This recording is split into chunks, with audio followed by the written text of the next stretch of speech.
Hello नमस्कार दोस्तों, we should know it में आपका स्वागत है। तो अवेटेड तो नहीं कहूँगा, एक शॉकिंग न्यूज़ ही है मेरे लिए भी, और मे बी आप सबके लिए भी एक शॉकिंग न्यूज़ ही है कि अभी अभी आरजेएस ने नया नोटिफिकेशन जारी कर दिया है।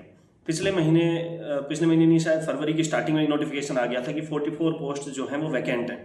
फिर अखबार में भी एक कटिंग आई थी कि इनके लिए जल्द नोटिफिकेशन जारी किया जाएगा। लग रहा था अप्रैल तक वैकेंसी आ जाएगी, ये नहीं लग रहा था फरवरी एंड में ही आ जाएगी। सबसे बड़ी जो चीज़ हुई है ना, एक तो वैकेंसी तो कम है ही है, सिलेबस बहुत ज़्यादा चेंज कर दिया। और टाइमिंग की बात करें तो इन्होंने एग्ज़ाम डेट दी नहीं है, लेकिन हम खुद अंदाज़ा लगा सकते हैं सभी के जून एंड या जुलाई में तो पेपर होना है।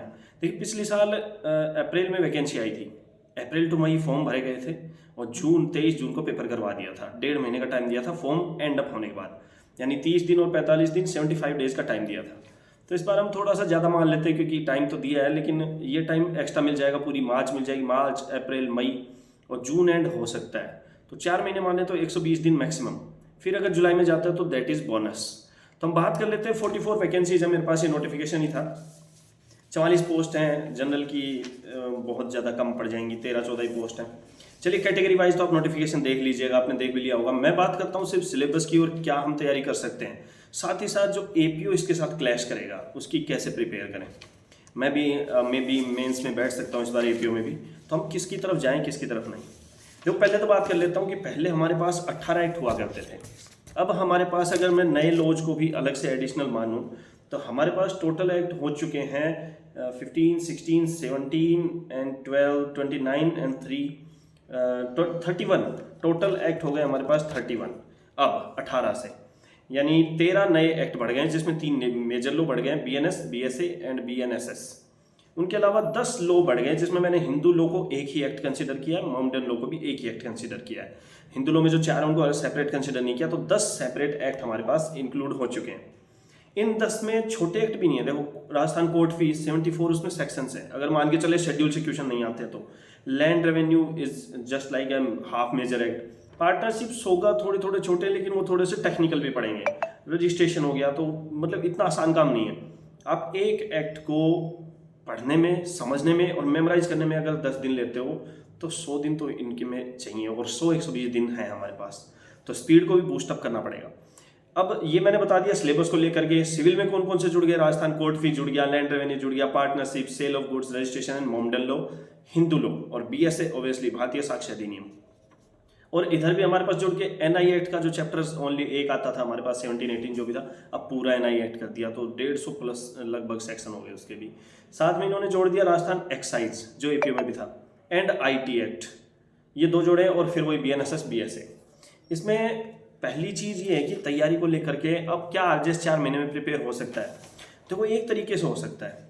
एपीओ का अभी तक रिजल्ट आया नहीं है, आप भी जाता है तो एपीओ में भी हमारे पास 3 क्रिमिनल एक्ट तो हैं, तीनों। हम उनका थोड़ा बहुत ये मान लेते हैं, उसमें सिलेबस कम है, आरजेएस पूरा देता है, तो भी हम तीनों को, जिन्होंने पिछली बार आरजेएस मेंस दिया था, या जो आप, अगर आप एक तरह इंटरव्यू दे के आए हो, मेंस भी दिया था, या आपने प्री में मान लो 1-2 नंबर से रह भी गए हो, लेकिन आपने प्रिपरेशन पूरी की थी प्री की, तो मुझे लगता है सुबह अगर हम एक मेजर एक्ट लेके बैठते हैं, आईपीसी, सीआरपीसी, या मतलब कोई भी मेजर एक्ट ले लो, एविडेंस ले लो, तो शाम तक हम उसको एक रिवाइज कर सकते हैं अकॉर्डिंग टू प्री। मतलब मोटा मोटा तौर पे हम उसका पूरा रिवाइज कर देंगे, सेक्शन रिकॉल हो जाएंगे, अंदर की चीज़ें रिकॉल हो जाएंगी, एक्सप्लेनेशन या जो भी एक्सेप्शन वगैरह सब कुछ। तो 3 मेजर क्रिमिनल की अगर मैं उठाता हूँ एपीओ को भी टारगेट रखते हुए, तो 3 दिन के 3 मेजर हैं। उसके बाद जितने भी हमारे पास 2 मेजर बचते हैं, अगर एपीओ ना आता है तो सीपीसी एंड कॉन्स्टिट्यूशन। आप 1 या 2 दिन में, मैं रिवाइज बोल रहा हूँ, देखना आप ये मत कहना कि सर आप तो बहुत ही गलत टाइम टेबल बता रहे हो, 1 दिन में कौन सा एक्ट होता है। एक बार प्री को टारगेट करके कि रिवाइज, क्योंकि प्री को टारगेट मैं किस लिए कर रहा हूँ इस बार, क्योंकि नए एक्ट हैं भैया, उनको मेमोराइज करना पड़ेगा, मेंस में भी फिर टाइम नहीं मिलेगा। तो एक बार इनको तो सिर्फ आंखों के सामने से निकाले कि ये हमारे तैयार है। ऑप्शन मिलेंगे वहाँ सही भी हो जाएंगे, प्री में एक आधा गलत भी हो जाए, 100 में से 99 भी बहुत है। तो एक बार के लिए मैं यही कहूँगा कि 5 दिन, 6 दिन ले लो, 7 दिन ले लो, मेजर 5 आंखों के सामने से निकाल लो। फिर जो हमारे पिछली बार के जो थे, जैसे limitation, SRA, TP, interpretation, rent control, और इधर आ जाए जेजे, एनआई, ये भी अगर आप 1 दिन के 2 करते हो, मेजर के साथ ले लो तो बहुत ही अच्छा, 2 करते हो तो 10 से 15 दिन में आपका पिछला सिलेबस हो गया रिवाइज। 15 मार्च, अब मेरी लिमिटेशन सुनना, 15 मार्च को आपका पिछला सिलेबस कवर हो गया, 18 के 18 एक्ट। अब बचते हैं ये 13 नए लो। बीएस से जब आप उठाओगे ना साक्ष्य अधिनियम, एक आधा सेक्शन आगे पीछे हुआ है, मोस्टली जो चेंजेस हैं 10 से 20% ही चेंजेस हैं अंदर, कोई चेंजेस मेजर नहीं है, यानी पढ़ने में चेंज नहीं है। हाँ, उनके नंबर बदल गए, सेक्शन के नंबर बदल गए, सारी डेफिनेशन एक साथ डाल दी, ऊपर नीचे कर दी, मे प्रिज्यूम वगैरह भी सेक्शन उसमें डेफिनेशंस में डाल दी, बस यही चेंज है। अंदर का आपको फटाफट याद होता जाएगा, तो टाइम नहीं लगेगा। यही कुछ बीएनएस में हुआ है, न्याय संहिता में चोरी की डेफिनेशन सेम है, वो सब भी सेम है, कुछ नई चीज जो ऐड हुई है ना, तो मैं मानता हूँ 4 से 5 दिन में हम एक मेजर एक्ट कर सकते हैं। 4 से 5 दिन बता दिए। देखो 350 सेक्शन है भैया, 80-100 सेक्शन तो करने पड़ेंगे। जो मिलता जुलता है उसको हटाओ, उसका सिर्फ नंबर याद करो, और ये करना पड़ेगा, क्योंकि नए जो ये 10 एक्ट है ना 3-4 बार करोगे तब एग्जाम के लिए प्रिपेयर हो पाओगे। तो मेरा कहना यही है कि पुराना सिलेबस आप 15 मार्च तक रिकॉल कर लो, उसके बाद इधर से निश्चिंत होकर इन पुराने सिलेबस में फिर नए एक्ट में नया लॉ उठाया, और कोई भी एक माइनर जो आपको छोटा लगता है, जैसे कोई भी ले लो, राजस्थान कोर्ट फी भी उसके साथ उठाया, और उनको अगले 15 से 20 दिन में आपको कवर अप करना पड़ेगा। एक बार रीडिंग, जिस दिन आप रीडिंग कर रहे हो ना, अगले दिन उनके सेक्शन जरूर सीधे याद करो कि कल मैंने इसके 30 सेक्शन पढ़े थे, सीधे याद हो जाए। तो उल्टे याद करो, उल्टे मन में बोलो, बुक बंद करके बोलो, जो उसकी पूरा चैप्टर वाइज करो, कैसे भी करो, सेक्शन याद हो जाएंगे, अंदर का मटेरियल याद हो जाएगा। है तो टफ काम ये, तो मैंने तो मेरी स्ट्रेटेजी बताई भाई, इस तरह से कोशिश कर लेते हैं, कुछ चेंज हुआ तो। और यही मैं कहूँगा, तो हो सकता है अब अगर बीच में एपीओ का रिजल्ट आ गया तो यही सबसे बड़ी कंफ्यूजिंग है। 180-81 पोस्ट है एपीओ में, यहाँ 44 पोस्ट है। तो सबको पता है कि एक बार एक जॉब जरूरी है, और एपीओ एक जॉब नहीं है, एपीओ भी एक अच्छी खासी डिग्निटी वाली पोस्ट है, आगे जाके आपके एडीजे के रास्ते खोलती है। RJS is not necessary then after becoming APO, तो एपीओ को भी छोड़ तो नहीं सकते। अब इसका डिसीजन कैसे होगा, एग्जाम कब होता है आरजेएस का, अगर जुलाई में जाता है तो इसका तो 1 जून को ही हो रहा है, जून हटा दो, मई तक एपीओ की करनी है, तो मई तक अगर अपन एपीओ में लगे रह सकते हैं नए एक्ट के साथ साथ। नए एक्ट की सिर्फ रीडिंग करते रहो आप, सेम चीज़ें मिलेंगी, है ना। और फिर जब मई आ जाए ना, पूरी तरह एपीओ में लग जाना, 1 जून को लिख के 2 जून से आरजेएस में लग जाना। दुआ करता हूँ कि आरजेएस का एग्जाम जुलाई में हो, क्योंकि मैं भी इसी असमंजस में फंस चुका हूँ इन दोनों चीज़ों में। एपीओ क्यों जरूरी है, जो नहीं दे रहे या जो प्री में रह गए उनके लिए तो रास्ता क्लियर है भैया, आरजेएस के लग जाओ, पुराना सिलेबस आज ही निकाल लेना। ये मैं सोचता आज नींद पूरी कर लूँ, कल से कर लूँ। ये जो एक दिन है ना, ये 1 आधे नंबर का डिफरेंस करता है, और 1 आधे नंबर का डिफरेंस आपने बहुत लोगों से सुन लिया होगा, मुझसे भी बार बार सुन लो, क्या होता है, लास्ट सिलेक्शन ले जाता हूँ। तो एपीओ में जो सेलेक्ट हो रहे हैं ना, उनको तो एक बार दोनों देने चाहिए, मैं यही मानूंगा, क्योंकि कितनी भी मेहनत कर लो, जब 10-12 पोस्ट होती है ना, तो लक फैक्टर कर जाता है। प्री में कर जाए, मेंस में कर जाए, या इन दी एंड इंटरव्यू आफ्टर, जो टोटल जो मेरिट लिस्ट बनेगा ना, उसमें मैटर तो करेगा लक। तो हम उसके भरोसे नहीं रह सकते। 14 जनरल के बच्चे उठा रहे हैं, 15 पे आ गए, तो ये तो है नहीं, आप पढ़े नहीं, बट इन दी एंड आपका सिलेक्शन नहीं हुआ तो क्या मैटर करेगा। तो एपीओ की तैयारी आप साथ साथ जारी रखो, जिनका निकल गया एपीओ को ही मोस्ट फोकस रखो। इनके एक्ट भाई पढ़ते रहो, क्योंकि 1 महीने में भी नहीं हो पाएंगे। अगर मैं ये कहूँ जून तक एपीओ दे लो, फिर जुलाई में कर लो, तो बहुत कुछ कॉम्प्लेक्स कर दिया। प्लस पॉइंट बताऊँ, आउटर स्टेट वाले नहीं आएंगे, चालान बढ़ा दिया, 1500 रुपये कर दिया।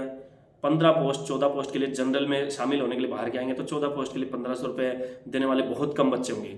इसलिए क्योंकि गुजरात में 200+ वैकेंसी आई हुई है, हिमाचल के भर के बैठे हैं, उत्तराखंड की 80+ पोस्ट हो गई थी। तो राजस्थान पे आउटर स्टेट का अटैक इस बार नहीं होने वाला। दूसरी चीज़, राजस्थान के माइनस देखिए, Rajasthan court fees, Rajasthan land revenue, 3-4 ये नए एक्ट के अलावा भी राजस्थान का पहले से रेंट कंट्रोल भी जुड़ा हुआ है इसमें, तो 3-4 हमारे पास राजस्थान के एक्ट हो गए, तो इनको भी पढ़ना मुश्किल पड़ जाएगा उनके लिए। तो आउटर स्टेट नहीं आएगा, पहली बात। दूसरी चीज़, नए हैं ना, तो अब कट ऑफ की बात तो अभी से पहले से तो क्या करें, पर मतलब मोस्ट कन्फ्यूजिंग था ये सब कुछ प्रिपरेशन। क्लियर बात यही है कि बाहर वाले नहीं आएंगे, सिर्फ हमारे बस की है, जिसकी पूरी तैयारी है, जिसने पिछली बार मेंस लिख रखा, इंटरव्यू दिया है, पुराना सिलेबस फटाफट 8-10 दिन में रिकॉल करके नए के लग जाना। एपीओ को मत छोड़ना बिल्कुल भी, एपीओ करनी पड़ेगी। बाकी देखते हैं, एपीओ के रिजल्ट का वेट करता हूँ। अब तो मैं दुआ कर रहा हूँ भगवान 1-2 दिन में रिजल्ट देके एपीओ हमारा भी क्लियर करो, क्या होना है क्या नहीं करना, और इस तरह से लगो। बाकी कोई और अच्छा सा प्लान करते हैं। रही बात नोट्स की, देखिए स्टडी का तरीका भी मैं बता दूंगा। मेरी मेंस की कॉपी भी अभी 2-3 दिन पहले आई ही है।